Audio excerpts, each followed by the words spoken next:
This was the scene moments before the main opposition presidential candidate in Zanzibar was arrested.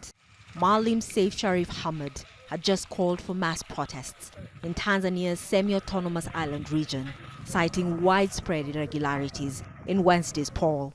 He was heading to the town square when police intercepted him and other party leaders. Protesters who had started gathering were also dispersed. Others were beaten up, as phone video shows. For the most part, streets remained empty and many shops closed. People are afraid of a violent confrontation with security forces following claims that police shot and killed several protesters in another island. Ruling CCM party presidential candidate Dr. Hussein Mwinyi was later declared winner with 76% of the vote by the Zanzibar Electoral Commission. On the mainland, where President John Magufuli is up against opposition candidate Tundu Lissu, more problems. Lissu says his election agents were denied access to thousands of polling stations. Police forcibly removed others.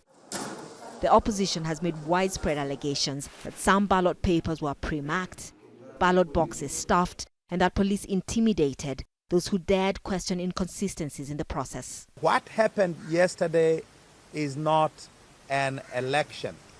It is a fraud. It is an electoral fraud of a magnitude that is unprecedented in our entire history. The polling in many parts of the country yesterday took place under conditions which cannot be described as conditions for free, fair, and credible elections. Lissu's calling for mass action and has urged international bodies such as the African Union, the European Union, and the UN not to recognize the poll. The Electoral Commission denies the rigging allegations, saying the opposition just wants to start trouble. In Dar es Salaam, where the presidential results will be announced, residents have mixed reaction about the election and calls for demonstrations.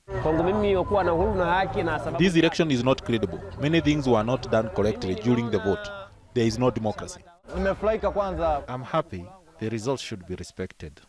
Let our president finish the good projects he started 5 years ago. Opposition leaders say the only option for Tanzanians to have their voices heard is to join mass protest rallies. Once the results are announced by the Electoral Commission, they cannot be challenged in court. Catherine Soy, Al Jazeera, Nairobi.